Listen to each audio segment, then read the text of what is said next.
अस्सलाम वालेकुम dear students, उम्मीद करता हूँ आप लोग खैर आफियत से होंगे। सो आज जो है हमारा चैप्टर नंबर 1 का सेकंड लास्ट टॉपिक है और मोस्ट इंपॉर्टेंट टॉपिक है, that is software debugging and testing. तो डेवलपमेंट फेज के अंदर हमने एसडीएलसी में देखा था कि जब हम डेवलपमेंट कर लेते हैं तो डेवलपमेंट के बाद टेस्टिंग करते हैं। तो टेस्टिंग और डिबगिंग बेसिकली होती क्या है, तो आज के लेक्चर में हम ये डिस्कस करने वाले हैं कंप्लीटली जो है कि टेस्टिंग फेजेस में कौन कौन से फेजेस होते हैं और डिबगिंग में क्या क्या चीजें की जाती हैं। तो आज का लेक्चर जो है इंपॉर्टेंट होने वाला है, आप लोगों ने कंप्लीट लेक्चर देखना है। तो सबसे पहले जो है हम अगर डिबगिंग की बात करते हैं तो it is the process of finding and removing bugs or error from the software. अब सॉफ्टवेयर से एरर्स को या बग्स को जो है रिमूव करना जो है डिबगिंग कहलाता है। तो सबसे पहले अगर हम देखें कि एरर या बग होता क्या है, so any mistake in the program is called, मतलब किसी भी सॉफ्टवेयर में या प्रोग्राम के अंदर जो आपका कोई भी मिस्टेक आपने की होगी, whether it is a syntax error कि आपने कहीं उसकी जो है वो आपकी जो प्रोग्रामिंग लैंग्वेज आप यूज कर रहे हैं उस प्रोग्रामिंग लैंग्वेज के आपने रूल्स वायलेशन की है, या आपका जो आउटपुट आ रहा है वो output according to the result नहीं है। तो ऐसे बेसिकली प्रोसेस को या ऐसी मिस्टेक्स को हम क्या बोलते हैं, बग्स या एरर्स बोलते हैं। तो ये बहुत ही क्रिटिकल स्किल रहती है। बेसिकली जो डेवलपमेंट फेज का एक एडवांस लेवल रहता है कि डेवलपर्स का जो एडवांस वर्जन रहता है, हम कह सकते हैं जो एक्सपर्टीज लेवल रहती है वो डिबगर्स कहलाते हैं। और डिबगिंग एक बहुत जो है हम मुश्किल प्रोसेस भी कह सकते हैं। बाद औक़ात जो है आपकी ऐसी मिस्टेक्स भी होती हैं जो कि फाइंड आउट करना बहुत ज्यादा मुश्किल हो जाता है। तो बेसिकली डिबगिंग प्रोसेस जो है आपका क्या करता है, आपके सॉफ्टवेयर से एरर्स को रिमूव करने का प्रोसेस है। अब इसमें जो डेवलपर्स होते हैं वो कौन कौन से जो है प्रोसेस से या कौन कौन से टेक्निक से या टैक्टिक्स से जो है एरर्स को फाइंड आउट करते हैं। जो मेन जो है प्रोसेसेस या टास्क वो फॉलो करते हैं, वो बेसिकली सबसे पहला क्या है, ऑब्जर्व द सॉफ्टवेयर बिहेवियर।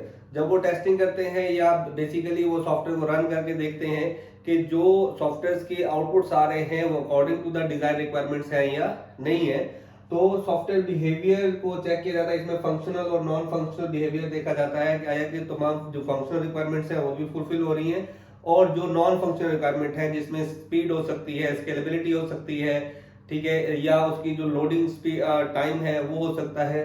तो बेसिकली जो है उसके बिहेवियर्स को ऑब्जर्व करके हम जो है उसमें से एरर्स को फाइंड आउट कर सकते हैं। दूसरे नंबर पर जो है हम कोड को सर्च करते हैं, मतलब कोड को ओवरव्यू करते हैं, कोड को रीड करते हैं कि आया कि कोड जो है वो प्रॉपर इंप्लीमेंट किया गया है या नहीं किया गया। तो कहाँ पर आपका जो है एक जो बिहेवियर है सॉफ्टवेयर का गलत आ रहा है या जो रिजल्ट्स आ रहे हैं वो सही नहीं आ रहे। तो जब आप टेस्टिंग करते हैं ना तो टेस्टिंग में आपको बग्स मिलते हैं ना, ठीक है। तो टेस्टिंग में जब आपके पास जो है वो इरेलेवेंट रिजल्ट्स आ रहे होते हैं, नॉट डिजायरेबल रिजल्ट्स आ रहे होते हैं, तो ऐसे टाइम में फिर आप क्या करते हैं, कोड्स को रिव्यू करते हैं, कोड को रीड करते हैं कि कहां पर आपने ये टास्क परफॉर्म किया था। और जब आपने कोड को रीड करना है तो फिर उसके बाद आप देखते हैं कि कहां पर आपने मिस्टेक किया है। तीसरे नंबर पर आप क्या करते हैं, जब आपने कोड को रीड कर लिया देन आप जो है उस कोड को चेंज करते हैं और चेंज करके उसको फिक्स करते हैं, ठीक है। तो इसके लिए जो टूल्स यूज किए जाते हैं, मतलब टूल्स में क्या होगा, सबसे पहला जो है आपको एक सॉफ्टवेयर मिल जाते हैं हर लैंग्वेज के लिए, जो है डिबगर्स होते हैं जो लाइन बाय लाइन आपकी कोड को इंटरप्रेट करते हैं। तो पाइथन के लिए भी जो है इंटरप्रेटर होता है जो लाइन बाय लाइन क्या करता है, आपके सॉफ्टवेयर को ट्रांसलेट करता है, एग्जीक्यूट करता है, और एग्जीक्यूट करने के बाद उसका आउटपुट देता है। तो उससे आपको एरर फाइंड आउट करना इजी हो जाता है एज कम्पेयर टू कि कंप्लीट सॉफ्टवेयर आपका कंपाइल हो और उसके बाद आपको रिजल्ट्स जो है वो मिल रहे हो, तो उसमें फिर आपको ओवरऑल पूरे कोड को रिव्यू करना पड़ता है। तो ये डिबगर आपके डिबगिंग प्रोसेस को आसान कर देता है। दूसरे नंबर पर आता है जी प्रिंट स्टेटमेंट। अगर डिबगर से जो है आपको लग रहा है कि जो है आप नहीं यूज करना चाह रहे, बहुत ज्यादा लाइन ऑफ कोड है और आपको ये टाइमली प्रोसेस लग रहा है, तो आप क्या यूज कर लें, प्रिंट स्टेटमेंट यूज कर लें। अब जहां जहां पर आप कोड के दरमियान में भी यूज कर सकते हैं, मल्टीपल ब्लॉक्स के बाद भी यूज कर सकते हैं। अब प्रिंट स्टेटमेंट के अंदर क्या करेंगे, आप वेरिएबल्स की वैल्यूज को प्रिंट करेंगे, ठीक है, print the values of variable, और उससे आपको पता चलेगा कि वेरिएबल्स की वैल्यूज में कहां पर चेंज आ रहा है और कितना चेंज आ रहा है, जिससे आपको वहां पर भी लॉजिकल एरर्स को फाइंड आउट करना आसान हो जाता है। और तीसरे नंबर पर आप पूरे कोड को रिव्यू करेंगे, ठीक है, कोड को रिव्यू करने के बाद आप जो है एरर्स फाइंड आउट कर सकते हैं। तो ये तीन तरह की प्रैक्टिसेस हैं, ठीक है, जिससे आप जो है एरर को फाइंड आउट कर सकते हैं। ये प्रोसेसेस हैं जिस प्रोसेस को फॉलो करते हुए आपका डेवलपर या डिबगर जो है वो क्या करता है, एरर को ढूंढता है और चेंज करता है। ठीक है, अब एरर हमारे पास जो है तीन तरह के होते हैं। एक तो रहता है सिंटैक्स एरर, ये तो आपका जो डिबगर होता है या जो कंपाइलर या इंटरप्रेटर होता है वो खुद ही उसको जो है वो यहाँ से डिटेक्ट कर लेता है। दूसरे नंबर पर आती है लॉजिकल एरर, जो बहुत ही ज्यादा जो है मुश्किल होता है फाइंड आउट करना। ठीक है, ये बेसिकली इसमें क्या होता है कि आपका सॉफ्टवेयर एग्जीक्यूट हो रहा होता है लेकिन रिजल्ट जो है वो एक्सपेक्टेड रिजल्ट नहीं दे रहा होता। तीसरे नंबर पर आता है run time error. Run time error में क्या होता है, आपका सॉफ्टवेयर एग्जीक्यूट होते होते क्रैश हो जाता है। ठीक है, तो उसमें क्रैश क्यों हो रहा है उसकी रीजन ढूंढना। ठीक है, वो बेसिकली डिबगिंग प्रोसेस में हम देखते हैं कि क्रैश होने की क्या क्या रीजन हो सकती हैं। ठीक है, तो वो बेसिकली रन टाइम एरर होता है कि अब इसमें रन टाइम एरर में क्या होता है कि तो समटाइम आप कोई डिवाइड कर रहे हैं किसी वैल्यू को, डिवाइड वाली वैल्यू आप जीरो दे देते हैं, तो समथिंग डिवाइडेड बाय जीरो, ठीक है, तो वो इनफिनाइट वैल्यू आ जाती है, तो आपका सॉफ्टवेयर वर्क करना छोड़ देता है। या कोई ऐसी फाइल आप ओपन करने की कोशिश कर रहे होते हैं जो फाइल एग्जिस्ट ही नहीं करती। ठीक है, तो तब भी आपका सिस्टम क्रैश होने के चांसेस होते हैं, तो उसको भी किस तरह से आपने मैनेज करना है। ठीक है, पाइथन और मुख्तलिफ लैंग्वेज आपको जो है ये जो है टूल्स भी प्रोवाइड करते हैं, ये फीचर्स भी प्रोवाइड करते हैं कि आप इस तरह के रन टाइम एरर को किस तरह से हैंडल कर सकते हैं। उसमें ट्राई एक्सेप्शन मेथड होता है, एडवांस लेवल है आपका पाइथन का, जिसमें आप जो है उनको स्पेसिफिक इनको एरर हैंडलिंग बोलते हैं बेसिकली, कि आप को अगर लगता है कि यहाँ पर ये एरर हो सकता है तो वहां पर आप जो है उसमें अल्टरनेट जो है स्टेटमेंट्स एग्जीक्यूट करवा सकते हैं। तो ये बेसिकली तीन तरह की हमारे पास एरर्स होती हैं और इनको रिमूव करना, फाइंड आउट करना और रिमूव करना, वो बेसिकली क्या कहलाता है, डिबगिंग कहलाता है।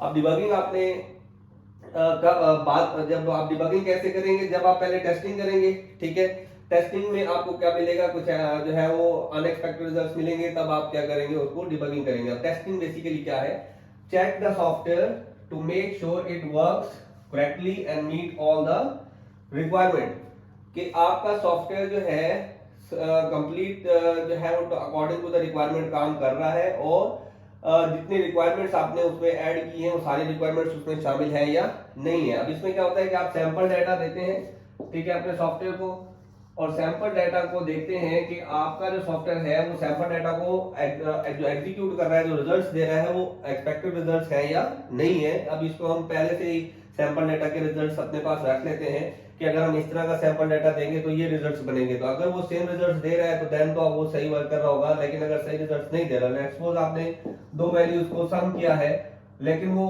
फॉर एग्जांपल मैं कहता हूं कि 5 + 4 ये 9 देना चाहिए, लेकिन वो क्या दे रहा है, 20 दे रहा है। इसका मतलब है कि यहाँ पर कोई ना कोई आपका ऑपरेटर्स का एरर है। ये तो मैं सिंपली एक प्रोग्राम की एग्जांपल दे रहा हूँ ना, तो सॉफ्टवेयर के अंदर भी समटाइम्स जो है इस तरह के एरर्स आ जाते हैं जिसमें आपका जो रिजल्ट होता है वो अनएक्सपेक्टेड होता है। आप 9 एक्सपेक्ट कर रहे थे लेकिन रिजल्ट क्या आ रहा है, 20 आ रहा है। इट्स मीन कि यहाँ पर कोई ना कोई मिस्टेक है। समटाइम्स आपकी रिक्वायरमेंट्स जो है वो फीचर कहीं मिसिंग होते हैं, कहीं पर आपकी रिक्वायरमेंट्स प्रॉपर वर्क नहीं कर रही होती। तो इसमें हमारे पास जो है 4 तरह की हम टेस्टिंग करते हैं, जिससे हम जो है अपने सॉफ्टवेयर को जो है डिलीवर, मतलब है रेडी करते हैं कि हम उसको यूजर को क्या कर सकें, डिलीवर कर सकें। लेकिन अगर आप ये टेस्टिंग फेज नहीं करते और आप डायरेक्ट डेवलपमेंट से मूव करते हैं इंस्टॉलेशन की तरफ, तो बाद में हो सकता है सॉफ्टवेयर क्रैश होना शुरू हो जाए, सॉफ्टवेयर स्लो होना शुरू हो जाए, जिससे कस्टमर सेटिस्फेक्शन जो है वो हम कह सकते हैं कि डिस्टर्ब हो सकती है, कस्टमर सेटिस्फेक्शन लूज हो सकती है।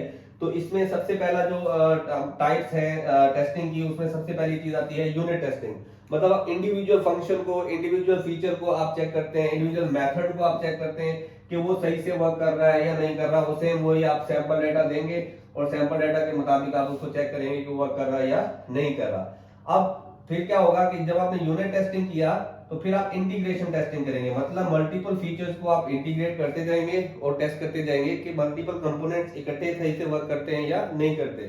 The testing check the different parts of the software work well together, whole software. अब यहाँ पर देखें मुख्तलिफ सॉफ्टवेयर के जो कंपोनेंट्स हैं वो मिलके साथ सही से काम करते हैं या नहीं करते, तो बेसिकली वो क्या कहलाता है, इंटीग्रेशन टेस्टिंग कहलाता है। जब आपके सारे सॉफ्ट फीचर्स इकट्ठे मिल जाते हैं, सही से वर्क करते हैं, देन आप उसको यूनिट टेस्टिंग से गुजारते हैं। मतलब एक complete software, whole software is tested as complete unit. ठीक है, जिसमें आप चेक करते हैं कि आपका कंप्लीट जो सॉफ्टवेयर है इंटीग्रेट होने के बाद, सारे कंपोनेंट्स इंटीग्रेट होने के बाद सही से काम कर रहा है या नहीं कर रहा। और आखिर में आता है एक्सेप्टेंस टेस्टिंग, जिसमें यूजर जो है टेस्ट करता है। अब ये टेस्ट जो है वो टेस्टर या डेवलपर कर रहे होते हैं, वो अपने तौर पर जो है सेटिस्फाइड हो रहे होते हैं कि आपका सिस्टम सही काम कर रहा है या नहीं कर रहा। और यहाँ पर एक्सेप्टेंस टेस्टिंग में यहाँ पर यूजर या क्लाइंट जिसने यूज करना है, हम उसको टेस्ट करवाते हैं, वो टेस्ट करके देखता है और अपनी सेटिस्फेक्शन के मुताबिक, अपने रिक्वायरमेंट के मुताबिक वो चेक करता है कि उसका सॉफ्टवेयर जिस तरह से उसने जो है बोला था या मांगा था उसी तरह से वो डेवलप हुआ है या नहीं हुआ। तो ये 4 तरह की टेस्टिंग होती है। इस टेस्टिंग के दौरान ही आपको बग्स मिलती हैं, एरर मिलती हैं, देन आप उसको डिबगिंग प्रोसेस से गुजारते हुए उन एरर्स को रिमूव करते हैं। यहाँ पर जो है वो एक्सेप्टेंस टेस्टिंग के दौरान भी यूजर को कोई हो सकता है कोई एरर मिल गया हो, या वहां पर कोई वो अपडेट चाहता हो, तो अपडेट अलग चीज है, ठीक है, एरर अलग चीज है। तो यूजर चाहता है कि उसको जो है स्पेसिफिक कलर स्कीम चाहिए, कलर स्कीम चेंज चाहिए, या फीचर के अंदर कोई जो है वो डिफरेंस चाहिए, तो वो तो मेंटेनेंस फेज में चला जाएगा, अपडेट फेज में चला जाएगा। लेकिन अगर रिक्वायरमेंट सही से फुलफिल हो रही है, ठीक है, तो देन जो है आप उसको डिबगिंग प्रोसेस से नहीं गुजारेंगे।